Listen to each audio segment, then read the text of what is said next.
Chief minister ಮಾಡಿಸ್ತವ್ರು ಯಾರು? ಪರಮೇಶ್ವರ್ಗೆ 4-5 ಮಾಡಬೇಕು ಅಂತಿದ್ರು, ಒಬ್ಬರಿಗೆ ಮಾಡಬೇಕು ಅಂತ ಹೇಳಿ ಮಾಡಿಸಿದವ್ರು ಯಾರು? ನಮಸ್ಕಾರ ಆತ್ಮೀಯರೇ, ಮೀಡಿಯಾ ಹೌಸ್ ಕನ್ನಡಗೆ ಸ್ವಾಗತ. ಕೇಳಿದ್ರಲ್ವಾ ಮಾಜಿ ಸಿಎಂ ಸಿದ್ದರಾಮಯ್ಯ ಮಾತನ್ನ? ಸಿದ್ದರಾಮಯ್ಯ ಆಡಿದ ಒಂದೊಂದು ಮಾತಿನ ಹಿಂದೆಯೂ ನೂರಾರು ಅರ್ಥ ಇದೆ. ಇಂತಹದೊಂದು ಹೇಳಿಕೆ ಹೊರ ಬೀಳುತ್ತಾ ಅಂತ ತುಂಬಾ ಜನ ಕಾಯ್ತಾ ಇದ್ರು. ಯಾಕಂದ್ರೆ ಸಿದ್ದರಾಮಯ್ಯ ವರ್ಚಸ್ಸು ಕಮ್ಮಿ ಆಯಿತು, ದಿಲ್ಲಿ ಅಂಗಳದಲ್ಲಿ ಸಿದ್ದು ಹೇಳಿದ್ದಕ್ಕೆ ಮನ್ನಣೆ ಸಿಕ್ಕಿಲ್ಲ ಅನ್ನೋರಿಗೆಲ್ಲ ಸಿದ್ದರಾಮಯ್ಯ ಉತ್ತರ ಕೊಟ್ಟಿದ್ದಾರೆ. ಸಂಪುಟ ವಿಸ್ತರಣೆ ವೇಳೆ ಕುರುಬ ನಾಯಕ ಶಿವಣ್ಣ ವಿಷಯದಲ್ಲಿ ಹಿನ್ನಡೆ ಆಗಿರಬಹುದು, ಆದ್ರೆ ಎಲ್ಲಾ ವಿಷಯದಲ್ಲಿ ಗೆದ್ದಿದ್ದು ಸಿದ್ದರಾಮಯ್ಯನೇ. ಅದರಲ್ಲೂ ಮಧ್ಯದಲ್ಲಿ ಕೈ ಕೊಟ್ಟ ತಮ್ಮ ಶಿಷ್ಯರ ವಿರುದ್ಧ ಗೆದ್ದಿದ್ದು ಕೂಡ ಇದೇ ಸಿದ್ದರಾಮಯ್ಯ. ಅದಕ್ಕೆಲ್ಲ ಸಿದ್ದರಾಮಯ್ಯ ಅವರ ಈ ಮಾತುಗಳೇ ಜೀವಂತ ಸಾಕ್ಷಿ. ಸಿದ್ದರಾಮಯ್ಯ ದಿಲ್ಲಿಯಲ್ಲಿ ಉರುಳಿಸಿದ ದಾಳ ಏನು? ಸಿದ್ದರಾಮಯ್ಯ ಅವರ ಇದೊಂದು ಹೇಳಿಕೆಯಿಂದ ಏನೆಲ್ಲ ಆಗಬಹುದು?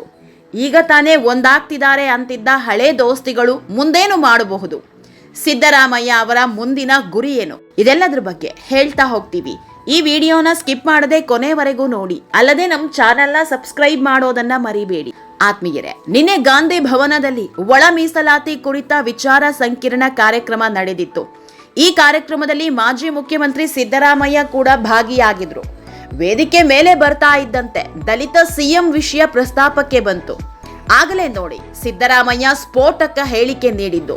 ಸ್ವಲ್ಪ ಸಿಟ್ಟಾದಂತೆ ಕಂಡ ಸಿದ್ದರಾಮಯ್ಯ ಪರಮೇಶ್ವರ್ ಅವರನ್ನ ಡಿಸಿಎಂ ಮಾಡಿದ್ದು ಯಾರು? ಆರಂಭದಲ್ಲಿ 4-5 ಜನರನ್ನ ಡಿಸಿಎಂ ಮಾಡುವ ಯೋಜನೆ ಇತ್ತು. ಆದ್ರೆ ಒಬ್ರಿಗಷ್ಟೇ ಡಿಸಿಎಂ ಹುದ್ದೆ ನೀಡಬೇಕು ಅಂತ ಹೈಕಮಾಂಡ್ ಮೇಲೆ ಒತ್ತಡ ಹೇರಿ ಪರಮೇಶ್ವರ್ ಅವರನ್ನ ಡಿಸಿಎಂ ಮಾಡಿಸಿದ್ದು ನಾನೇ ಅಂತ ನೇರವಾಗಿ ಹೇಳುವ ಮೂಲಕ ಅಚ್ಚರಿ ಮೂಡಿಸಿದ್ದಾರೆ. ಅಷ್ಟೇ ಅಲ್ಲ, ಹೆಚ್ಚುವರಿ ಡಿಸಿಎಂ ಚರ್ಚೆಗೆ ಹೊಸ ತಿರುವು ನೀಡಿದ್ದಾರೆ. ಸಿದ್ದರಾಮಯ್ಯ ನೀಡಿದ ಹೇಳಿಕೆ ರಾಜಕೀಯ ವಲಯದಲ್ಲಿ ತೀವ್ರ ಸಂಚಲನ ಮೂಡಿಸಿದೆ.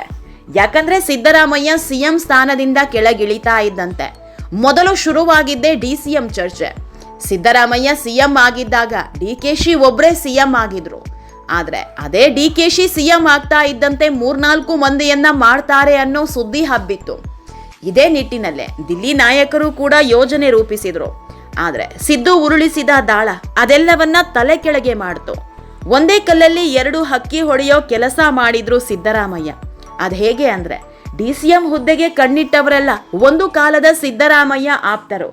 ಹೀಗಾಗಿ ಅವರಿಗೆ ಪಟ್ಟ ತಪ್ಪಿಸೋ ಕೆಲಸ ಮಾಡಿದ್ದು ಸಿದ್ದರಾಮಯ್ಯ ಅನ್ನೋ ಮಾತಿದೆ. ಆತ್ಮೀಯರೇ, ಸಿದ್ದರಾಮಯ್ಯ ಬಾಯಲ್ಲಿ ಇಂತಹದೊಂದು ಹೇಳಿಕೆ ಹೊರಬೀಳ್ತಾ ಇದ್ದಂತೆ ಎಲ್ಲರ ಚಿತ್ತ ಈಗ ಸತೀಶ್ ಜಾರಕಿಹೊಳಿ ಕಡೆಗೆ ನೆಟ್ಟಿದೆ. ಯಾಕಂದ್ರೆ ಸತೀಶ್ ಜಾರಕಿಹೊಳಿ ಸಚಿವರಾಗಬೇಕು, ಜೊತೆಗೆ ಕೆಪಿಸಿಸಿ ಅಧ್ಯಕ್ಷರಾಗಬೇಕು ಅನ್ನೋ ಆಸೆ ಇಟ್ಕೊಂಡಿದ್ರು. ಹೀಗಾಗಿಯೇ ದಿಲ್ಲಿಯಲ್ಲಿ ಪಟ್ಟು ಹಿಡಿದಿದ್ರು. ಆದ್ರೆ ಈ ವಿಷಯದಲ್ಲೂ ಸಿದ್ದರಾಮಯ್ಯ ರಣತಂತ್ರ ರೂಪಿಸಿದ್ರು. ಕೆಪಿಸಿಸಿ ಅಧ್ಯಕ್ಷ ಗಾದಿಗೆ ಕಾಂಗ್ರೆಸ್ ಕಟ್ಟಾಳು ಬಿಕೆ ಹರಿಪ್ರಸಾದ್ರನ್ನ ತಂದು ನಿಲ್ಲಿಸಿದ್ರು. ಅಲ್ಲದೆ ಒಬ್ಬರಿಗೆ ಒಂದೇ ಹುದ್ದೆ ಅನ್ನೋ ರೂಲ್ಸ್ ತರ್ತಾ ಇದ್ದಂತೆ ಸತೀಶ್ ಜಾರಕಿಹೊಳಿ ಕೆಪಿಸಿಸಿ ಅಧ್ಯಕ್ಷಗಿರಿಯ ಆಸೆ ಕೈಬಿಟ್ಟಿದ್ರು. ಹೀಗಾಗಿ ಸತೀಶ್ಗೆ ಡಿಸಿಎಂ ಪಟ್ಟ ಕಟ್ಟಬೇಕು ಅಂತ ಸಿಎಂ ಡಿಕೆಶಿ ಪ್ಲಾನ್ ಮಾಡಿದ್ರಂತೆ. 3-4 ಮಂದಿ ಡಿಸಿಎಂ ಮಾಡೋಣ, ಅದರಲ್ಲಿ ಸತೀಶ್ಗೂ ಒಂದು ಸ್ಥಾನ ನೀಡೋಣ.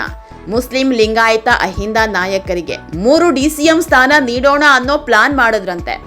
ಆದ್ರೆ ಈ ಪ್ಲಾನ್ನ ತಲೆ ಕೆಳಗೆ ಮಾಡಿದ್ದೇ ಸಿದ್ದರಾಮಯ್ಯ ಅನ್ನೋ ಸುದ್ದಿಯಾಗಿತ್ತು. ಈಗ ಸಿದ್ದರಾಮಯ್ಯ ಅವರೇ ಹೇಳಿದ್ಮೇಲೆ ಇದು ಫೈನಲ್ ಆಗಿದೆ. ಯಾಕಂದ್ರೆ 3-4 ಮಂದಿ ಡಿಸಿಎಂ ಆಗೋದು ಬೇಡವೇ ಬೇಡ, ಒಬ್ಬರೇ ಆಗ್ಲಿ ಅಂತ ಹೇಳಿದ್ದು ಸಿದ್ದರಾಮಯ್ಯ. ಈ ಮೂಲಕ ಒಂದೇ ಕಲ್ಲಲ್ಲಿ 2 ಹಕ್ಕಿ ಹೊಡೆಯೋ ಕೆಲಸ ಮಾಡಿದ್ರು. ಒಂದು ಸತೀಶ್ ಜಾರಕಿಹೊಳಿ ಆಸೆಗೆ ತಣ್ಣೀರು ಹಾಕಿದ್ದು, ಜೊತೆಗೆ ಡಿಕೆಶಿಯ ಪ್ಲಾನ್ನ ತಲೆ ಕೆಳಗೆ ಮಾಡಿದ್ದು. ಈಗ ಪರಮೇಶ್ವರ್ ಅವರು ಸಿದ್ದರಾಮಯ್ಯ ಜೊತೆಗೆ ತುಂಬಾ ಆಪ್ತರಾಗಿ ಕಾಣಿಸಿಕೊಳ್ತಿದ್ದಾರೆ. ಅಲ್ಲದೆ ಮುಂದಿನ ತಿಂಗಳು ನಡೆಯೋ ಅಹಿಂದ ಸಮಾವೇಶಕ್ಕೆ ಸಿದ್ದರಾಮಯ್ಯ ಪರಮೇಶ್ವರ್ ಒಬ್ಬರನ್ನ ಮಾತ್ರ ಆಹ್ವಾನಿಸಿದ್ದಾರೆ ಅಂತ ಹೇಳಲಾಗ್ತಾ ಇದೆ. ಅಲ್ಲದೆ ಆ ಅಹಿಂದ ಕಾರ್ಯಕ್ರಮದಲ್ಲಿ ಪರಮೇಶ್ವರ್ ಹೆಸರು ಮುನ್ನೆಲೆಗೆ ತರೋ ಪ್ಲಾನ್ ಇದೆ ಅನ್ನೋ ಮಾತು ಸಹ ಕೇಳಿ ಬರ್ತಾ ಇದೆ. ಅಂದ್ರೆ ದಲಿತ ಸಿಎಂ ಮಾಡಬೇಕು ಅನ್ನೋ ಕೂಗಿದೆಯಲ್ಲ, ಅದಕ್ಕೆ ಇಲ್ಲಿಂದಲೇ ರಣತಂತ್ರ ಹೂಡೋದಕ್ಕೆ ಸಿದ್ದು ಸ್ಕೆಚ್ ಹಾಕಿದ್ದಾರೆ ಅಂತ ಹೇಳಲಾಗ್ತಾ ಇದೆ. ಯಾಕಂದ್ರೆ 2028ಕ್ಕೂ ನಾನೇ ಸಿಎಂ ಆಗಬೇಕು ಅಂತ ಡಿಕೆಶಿ ಪಟ್ಟು ಹಿಡಿದು ಕೂತಿದ್ದಾರೆ. ಮುಂದೆಯೂ ನಾನೇ ಸಿಎಂ ಅಂತ ಹೇಳ್ಕೊಂಡು ಓಡಾಡ್ತಿದ್ದಾರೆ. ಹೀಗಾಗಿ ಈಗಿನಿಂದಲೇ ದಲಿತ ಸಿಎಂ ದಾಳ ಉರುಳಿಸೋ ಪ್ಲಾನ್ ಇದು ಅನ್ನೋ ಚರ್ಚೆ ಹುಡ್ಕೊಂಡಿದೆ. ನಿಜಕ್ಕೂ ಅಹಿಂದ ಸಮಾವೇಶದಲ್ಲಿ ಪರಮೇಶ್ವರ್ ಭಾಗಿಯಾಗಿದ್ದೇ ಆದ್ರೆ ಸಿದ್ದರಾಮಯ್ಯ ದೊಡ್ಡ ಸ್ಕೆಚ್ ಹಾಕಿರೋದ್ರಲ್ಲಿ ಅನುಮಾನವೇ ಇಲ್ಲ. ನೋಡೋಣ ಮುಂದೆ ಏನೆಲ್ಲ ಆಗಬಹುದು ಅನ್ನೋದನ್ನ. ಸದ್ಯಕ್ಕಂತೂ ಸಿದ್ದರಾಮಯ್ಯ ನೀಡಿದ ಇದೊಂದು ಹೇಳಿಕೆ ಕಾಂಗ್ರೆಸ್ನಲ್ಲಿ ಸಂಚಲನ ಮೂಡಿಸಿದೆ.